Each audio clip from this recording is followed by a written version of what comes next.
a couple of other speakers who will be up here with me. And then, if you guys don't mind, once I introduce them, they'll give a couple of talking points, and then we'll come back to answer any questions that you have. I have with me Deputy Chief Thomas Ewald from the Los Angeles County Fire Department, talking about the response and what they're still doing out there. I have Dr. Louis Mark Contreras here from the Henry Mayo trauma surgeon, and he'll be talking about the treatment. And then I have Stephanie English, who's supervisor or Barger's senior field deputy. She will not be speaking. First of all, I'd like to thank all of you for coming out to cover this, and give my sincere thank you on behalf of the men and women of the Los Angeles County Sheriff's Department to the staff here at the hospital. They have been doing some amazing work with our two deputies that were injured. And like I said, the doctor will be speaking to that. At approximately 9:30 this morning, a fire erupted at the mobile shooting range trailer located at the Pitchess Detention Center. Two deputies were injured and transported here to Henry Mayo Hospital. The deputies were inside the mobile range trailer when a fire broke out. The fire is currently being extinguished and contained by the Los Angeles County Fire Department, and as I said earlier, the deputy chief will talk to that. Pitchess Detention Center is currently on lockdown while the LA County fire crews continue to extinguish the fire.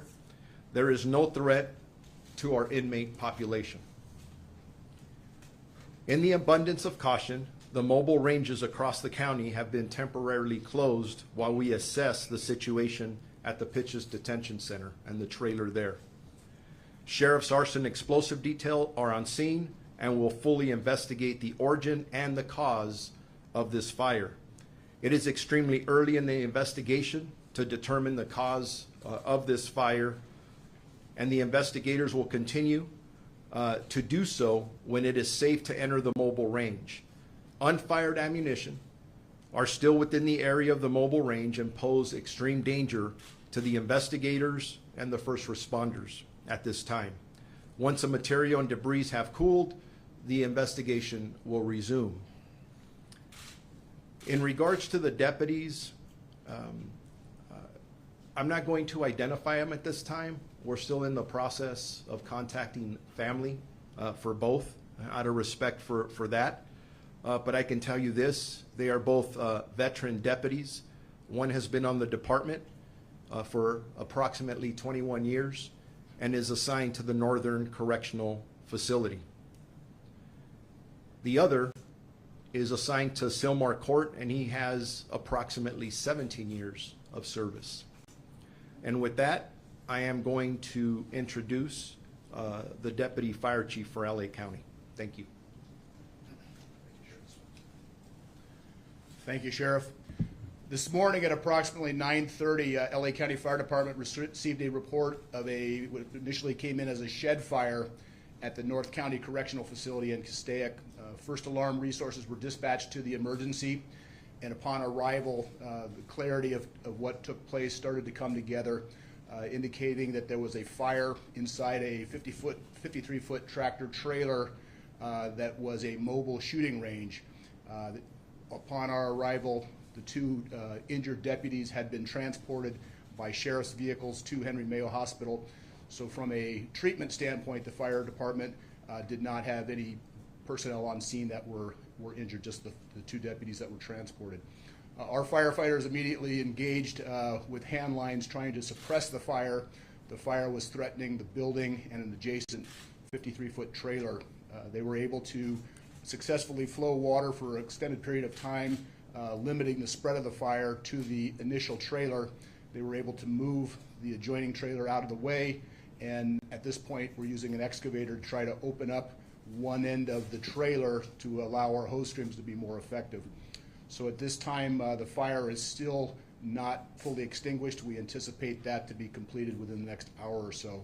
At this time, there are no reports of additional injuries on scene. The firefighters are all using full protective equipment, and as Sheriff Luna spoke of, the concern would be for any unexploded ammunition, ensuring that our personnel and surrounding supporting personnel are not injured as we continue to suppress this fire and then move into the investigation phase.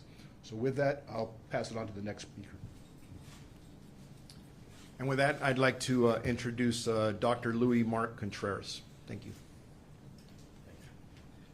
Good afternoon and welcome everyone. My name is Dr. Louis Mark Contreras. I am the trauma surgeon today and also the chief of the medical staff for Henry Mayo Hospital.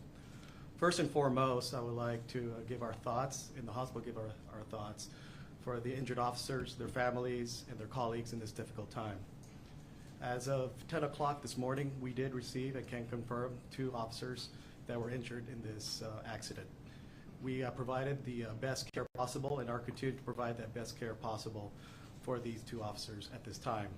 However, due to confidentiality issues for patients, I cannot give specific details regarding their injuries. But rest assured, we are providing the best care possible for their speedy recovery and treatment. Any questions?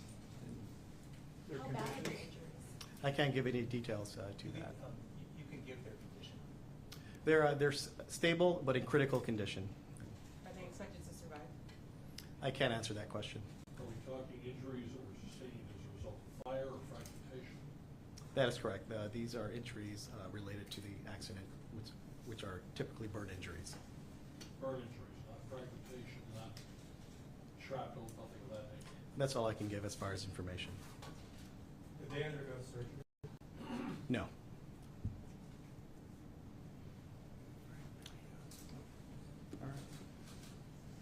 Any other questions? Sure. What led up to this? I'm sorry, can you? Up to this, Sheriff? That's what's under investigation. We want to know. Obviously, number one, we don't want this to happen again. So we need to know why it happened and get to the bottom of it so we prevent it from happening again. Initially, there were reports of an explosion. I'm sorry, sir? Initially, there were reports of an explosion. The question is that initially there were reports of an explosion.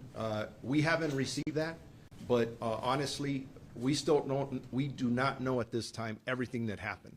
Our arson investigators will be investigating everything from A to Z, and we'll figure it out. Right now, the injuries, though, are consistent with a fire. Were the deputies actually engaged in using the range, putting rounds downrange? 1, 2, 3, 4. Check, check, check. Or were they merely Check, check, check. and some other Hello, hello, hello. cause sparked this fire and or explosion? All excellent questions. Will be part of the investigation. Remember that the 2 individuals involved in this are the ones that need to be interviewed, and our priority was to get them the appropriate health care as soon as possible. Were they the only deputies inside the range at the time? They were, as far as I know right now, and that could change, they were the only 2 that were inside the trailer at the time that this occurred. Were other deputies standing by? Were they going to go on in, take part in qualification or whatever they were going to be doing on that indoor range? We're still looking at that. Are they both range officers? One is not. Sheriff, could you?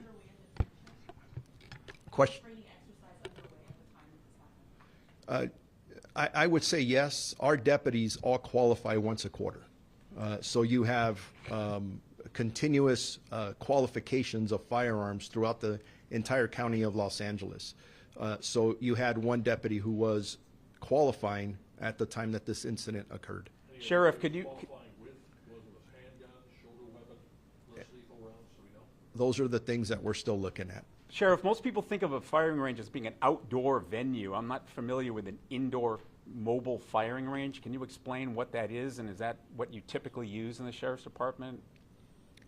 We have both. We have outdoor ranges, and then for our department, because it's a large department that's spread out across a large geographical area, we're fortunate to have these semi-trailers that are placed throughout the county. And each trailer typically has 2 firing lanes within them. That's the trailer that this incident occurred in. Sheriff, is your understanding that when a training exercise is going on in one of these trailers, that the doors are locked and that they're locked inside? Were these deputies locked inside? If I answer that, I'm presuming it was, but that is part of what we're looking at. Until we interview everybody, we'll know exactly what happened. We just don't know that at this time. Did Mobile any facility have ammunition any ammunition discharged? that was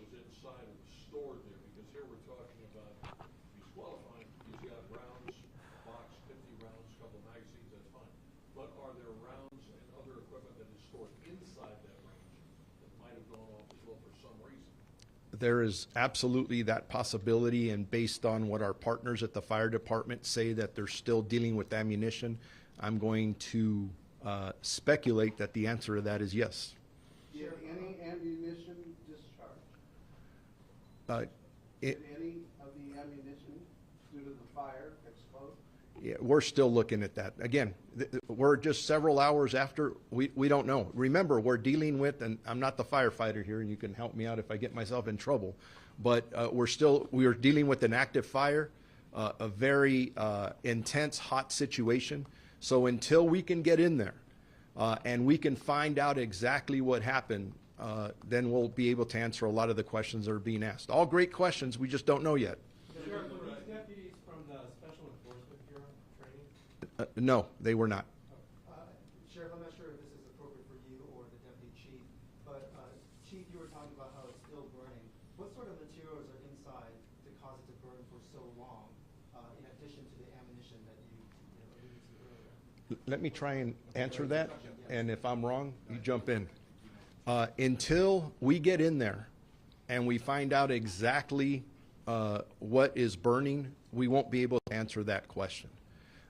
In the trailer, there's usually 2 firing lanes. Highly likely there was ammunition in there. There's usually some electronics that are there at the very back. Some other equipment, safety equipment, that's placed in there. And I believe some rubber foam type like material, but I feel more comfortable when we get in there and we're able to answer that question. Did I miss anything? Abundance of caution, are you going to be stopping the use of these mobile ranges? I think he already said that. Yes. I've ordered all of them to be closed until we evaluate exactly what happened. I don't want this to happen to any of our employees. Again. May I follow up on the rubber foam that's inside? What is that used for, and is that contributing to the continuous burning inside as well? And I did say rubber foam. I'm not exactly sure that's the exact composition of what's in there.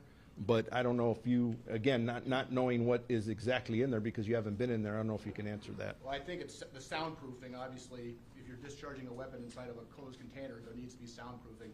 So my speculation would be the soundproofing material, maybe rubber, maybe something similar, but the entire internal contents of the trailer is what is fueling the fire, so everything is contributing to it. Sheriff, are you therefore, I'm saying, to those chief, knowing those ranges and what happens in those things, you're talking about a very thick type of absorbent foam, rubber and rubber-based material that is designed to stop bullets from going through it, slows it down, prevents fragmentation, things like that. That's what would burn for that long, would it not? Heavy rubber combo? I would just leave it at the interior of the trailer, the contents of the interior of the trailer is what was burning, and that's made up of a composite of many different things. Sure, the initial help call, there was something of an explosion. Is that still being looked into, whether or not there was an explosion inside the trailer? Yeah, all that will be looked into. We want to know specifically what happened, why it happened. At the end of the day, we have 2 deputies that have significant injuries here. We do not want this to happen again. Is it possible to bring Dr. Was working, and when was the last time the trailer was cleaned? That'll be part of the investigation. Is it possible to bring the doctor back up for a quick question? I know that you have confidentiality issues, but you Yes. haven't really given us anything that we can use. I mean, can you talk in general terms of how you treat patients with these kinds of injuries and what your priorities are and whether you think they'll be staying here or being transferred to a specialized unit? Sure. In general terms, I can't give the specific details of the injuries, but in general terms, for any fire, accident, or injury, we'll be treating burn injuries, and we would follow the protocols in the emergency room and the trauma team to ensure that there's no traumatic injuries, which we're working on right now, and they remain in critical condition. And if needed, and extra resources, if that requires transfer to a tertiary center, that will be decided at that time. But I can't give any more details on that. They originally heard 4 people were injured. Is it 2 definitely? And then that was updated. We received 2 patients, and that's all I can say. Minor injuries, we initially heard 4. We received 2 patients total that I'm aware of as far as the trauma team. Okay, thank you. Thank you, Doctor. Again, thank you, Doctor, for your staff, all the care you're giving our deputies. We can't tell you how much we appreciate everything you guys are doing. Yes, we have 2 deputies that were injured. We don't have any information at this time of any additional injuries, but we'll see as the day progresses. Spanish interview for Spanish? Sí, cómo no.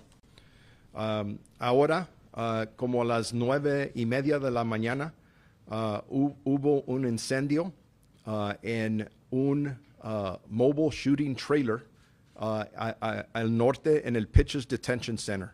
2 deputies fueron heridos y los trajeron aquí a este hospital. Los deputies estaban adentro del trailer cuando el incendio comenzó. El departamento de bomberos todavía está allí. Si pueden acabar con el incendio. Y ahorita el Pitchess Detention Center lo trancamos para que nadie salga, pero la gente que está ahí impresionados están todos bien. Y nomás lo que estamos haciendo es usando los bomberos para que el fuego ya no cause problemas. Es todo lo que tengo. ¿Se puede dar a conocer la condición de los oficiales? El doctor, no sé si habla en español. Están estables pero críticos. Ahorita los 2 heridos están críticos pero estables. Disculpe. ¿Se espera que sobrevivan? No puedo dar esa información, pero las esperanzas son que sí. ¿Han sido operados? No fueron a la sala de cirugía. ¿Tienen planes de operar o tomar una operación? ¿Otra vez? ¿Hay planes de tomar operación en ellos? En este momento no. Acerca de las heridas, inicialmente no. ¿Y qué tipo de heridas? En este momento podemos decir que fueron quemadas al cuerpo. Thank you all for covering this. I really appreciate it. And thoughts and prayers to our deputies and their families, please. Thank you.